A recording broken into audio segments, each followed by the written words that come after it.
ZB with a minor lead. Will he keep it? Stuck. Harry? What? Stop. Hold on. CakeAssault just got crag cheesed and died at 0 in grand finals. This is pretty crazy, right? Well, what's even crazier is that CakeAssault is about to mount a 3-stock comeback to 3-0 ZB and secure first place at Heatwave 7 without dropping a single game. Okay, you're probably wondering how the hell Cake's going to pull this off. Well, it starts out with an edge guard. That wind chime is going to force ZB to air dodge here, and now we're already so low and have such little time that CakeAssault is going to beat ZB to the ledge, securing the first stock.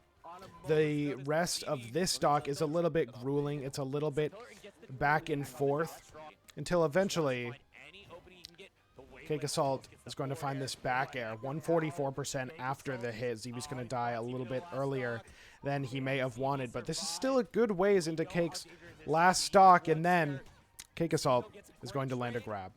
And he's going to land a second grab, and then he is going to check chase on the plat into a third grab, carry all the way off with this combo, punish the high recovery, punish the recovery onto the stage, just mix them up in the corner, float in air into reverse bear. So CakeAssault is him. Should be pretty obvious. CakeAssault, no games dropped on this bracket. One Rivals 2 doubles, one Rivals 1 doubles, and Rivals 1 singles as well. So that's takeaway number 1. But what else can we learn from his Fleet gameplay here? Well, I have got a couple clips that I'd like to show you, and I'd like to talk through 3 main things that make CakeAssault way better at Fleet than everyone else, and they all have to do with float. So first off here, I want to talk about the offensive uses of float. This being primarily for edge guards. This is regarded as a bad matchup for Fleet. However, we're able to drop down so low to find Docs trying to find the wall there and eventually just take that stock. It's a rather simple, clean and dry, but we need to start simple. I've got this folder here. I'm just going to pull up a bunch of things. So we're going to see a lot of edge guards, especially in Cake's matches against Crag. He was also gifted a pretty fortunate bracket playing both Cheesy Potato and ZB twice. But nevertheless, an impressive performance here. I want you to note how when Cake is off stage here, he uses the float defensively to wait out attempts at punishes from people trying to edgeguard him. He makes people look like they are swinging at ghosts. He makes Docs look stupid here because this side B never would have hit Cake in this situation. It may have hit a few other characters. We're going to see this again pretty immediately as Docs is going to get this dare into back throw forward smash. Once again, Cake is going to float. This neutral B that Docs is about to do is not a bad one. I play a lot of Clarin. Characters need to follow this trajectory inward to the ledge or need to go super low, and this neutral B tends to cover both those things. However, CakeAssault floats and then double jumps once he sees the neutral B charging. Just makes Docs look moronic, for lack of a better term, and we're going to see way worse players, or way better players rather, in the same situation. Here for the third time, CakeAssault is going to float. Docs is going to realize, I think he tried to actually waveland up on this platform, but nevertheless be like, I can't go out there for a punish, so I'm going to stay here at ledge. And CakeAssault takes this opportunity to land aggressively. Wonderful. So, it's a second use defensive. We're going to see it a lot really far away as well. This is in the same set. This is round 1 of Winners Top 32 in best of 5 territory. That was the first one. We're going to see CakeAssault go into the top right of the screen here a lot, or not go there, but going to get launched there. And we're just going to float in place to sort of feel out the options we see here on this first float. Docs tries to go a little high and swing with a back air, but, miss spaces, miss times. Judgment is a little bit off due to the float, and CakeAssault is able to return to ledge incredibly safely. This isn't the end. This isn't out of trouble here. We get another forward smash that's going to throw us into the top right again. CakeAssault floating once again, second time in a row. Docs swinging at the forward air, trying to predict someone trying to come back to stage, really box that out. However, it's going to give CakeAssault a free path. And this confirm is super nice, so I'm just going to show it. I super love it. Here we see CakeAssault is going to get launched into the corner once again.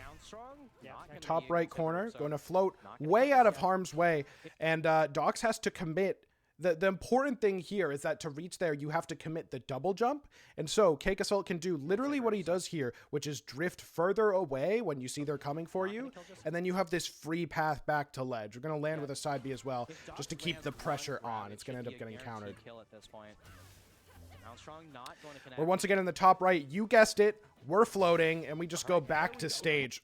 This is another common occurrence in CakeAssault's bracket path here, is these players are taking such high risks that we actually see a lot of SDs. That's a point I want to touch on really quickly. Yeah, so you see the clearing. Unfortunately, SD to try to take the stock. Rivals 2 is really hard. When you play in a bracket against top-level players who are not making as many mistakes, it's hard to get in. It's even harder to punish and kill them. You're going to feel the pressure. You're going to feel anxious.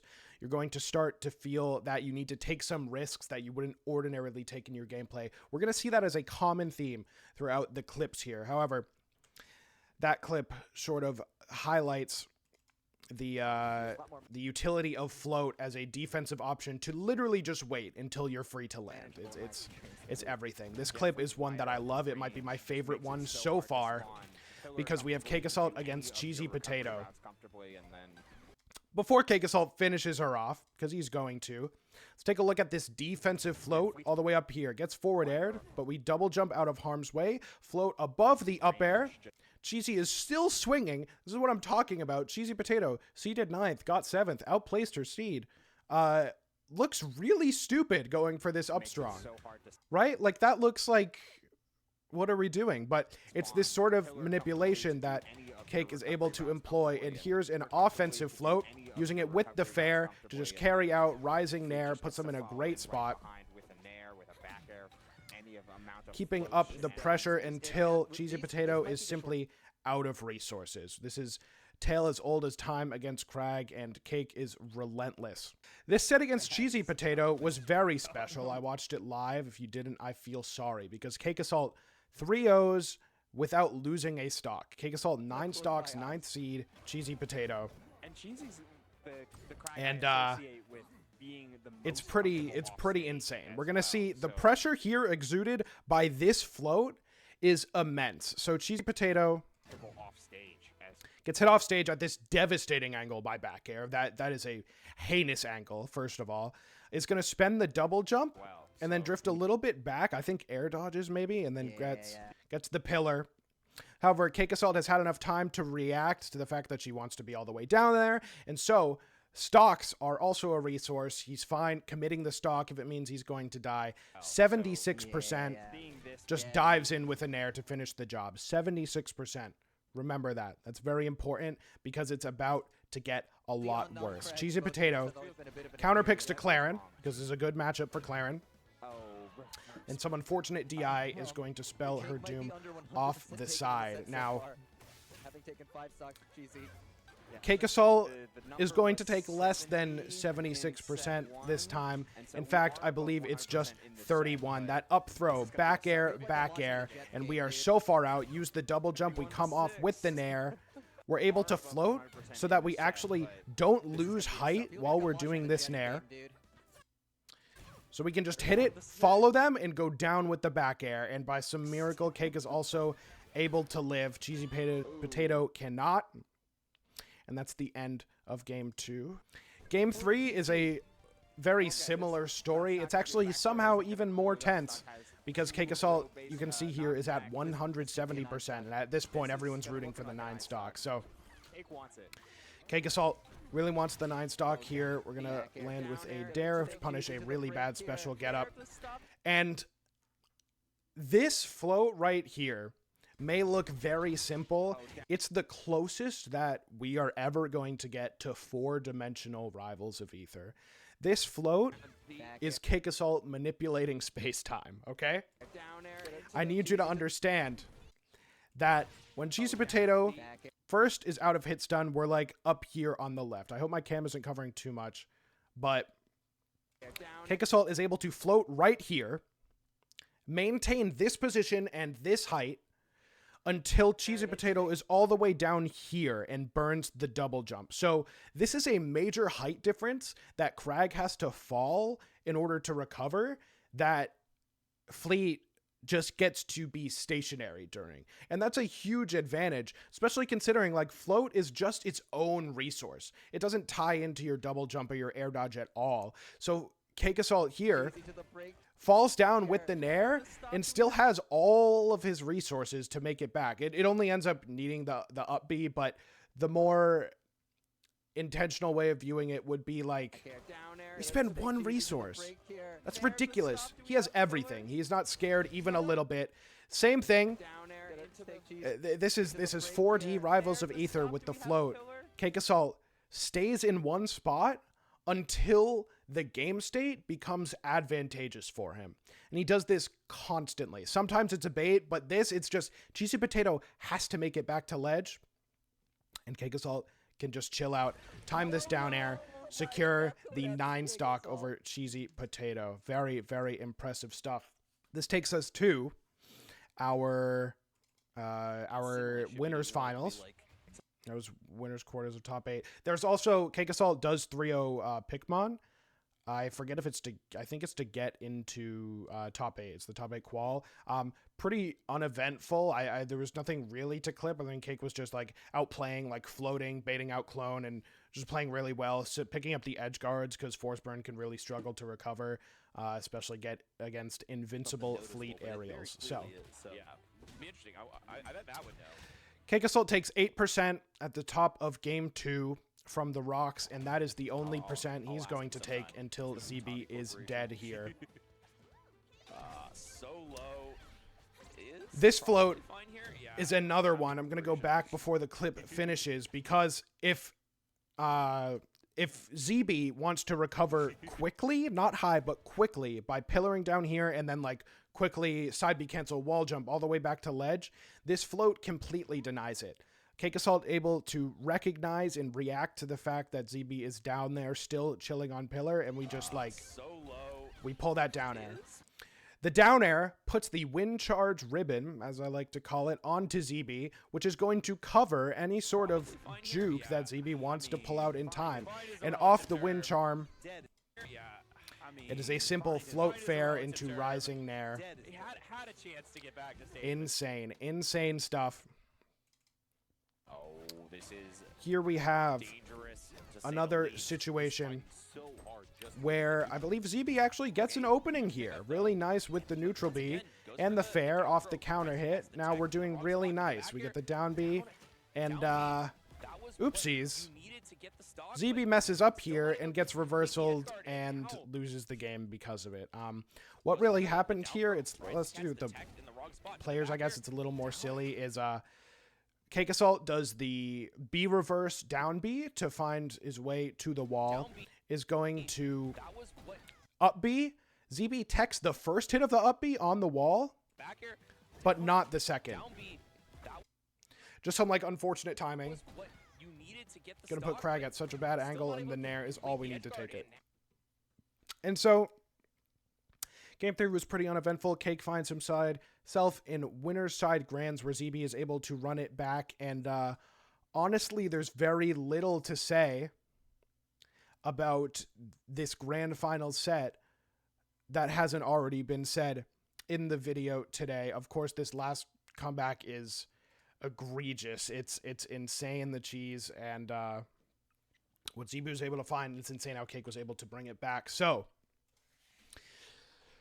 those are some of the ways that CakeAssault is able to leverage Fleet's float mechanic, Fleet's float, in completely creative ways that I don't see any other Fleet player really doing. CakeAssault is not like the other Fleet players. He's not the type of Fleet that is going to, throw neutral Bs out, or like B-Bats plays a very, very rush down Fleet where he uses the side B to cover his opening, and if he finds one, then he just goes in, he lands on you with dare and destroys you. But None of the other fleets have edge guards quite like this. None of the other fleets are able to bait out landings or swings and landings quite like this. And it's a big reason why Cake is on top of the game today. It's a big reason that you should consider on why he's not playing Force Burn. 0 games dropped at Heat Wave 7. I think played 2 games of Force Burn in pools, and that's just about it. Maybe it was just warming it up for later. But if you had any doubt that Cake's fleet is here to stay, get rid of it. It is mechanical. The name tag Cake uses is OS, and that does stand for operating system, because Cake is a machine. And so, to recap, the 3 ways that CakeAssault is able to leverage float are as follows. Offensively, for edge guards, this means that you're able to carry people with your forward air into the rising nair. That's something CakeAssault is so good at. It's also really good if you want to get reverse bear into reverse bear. You can float the first bear. Defensively, CakeAssault uses it to just chill out and wait for his opponent to either overextend or overcommit, in which Cake can get a punish. Maybe not always in the form of a hit, but mostly in the form of getting it back to stage a lot safer. That's a huge thing, is this float provides a lot of safety just as an additional resource. She just has it. It's insane. And thirdly and finally is going to be how Cake can simply stay put in one spot until the game state is beneficial for him. As if like the game states weren't already beneficial to have Crag off stage, like is able to place himself in one spot until it's time to kill the opponent. I love CakeAssault's fleet. It's really impressive to see someone as intelligent and mechanically sound as Cake do these things that he's doing with the character in his hands. It's something that I think a lot of other fleets, if you're a fleet, take some of this, like use this in like your edge guard theory, how to practice edge guards, how to just like float around and bait out. It'll work. It'll be marvelous. Those kids in silver and gold will have no idea what's going on at all. Regardless, CakeAssault is ahead of the game. Heat Wave 7, Rivals 2 champion, 0 games dropped. Monstrous run, a legendary run, and those are the things that he was able to do to help him secure such a run. If you have any questions, leave them in the comments. If you're new and you enjoyed this video, smash the subscription button, buddy. You can do that for me. Thank you again for watching. I'll see you guys in the next one.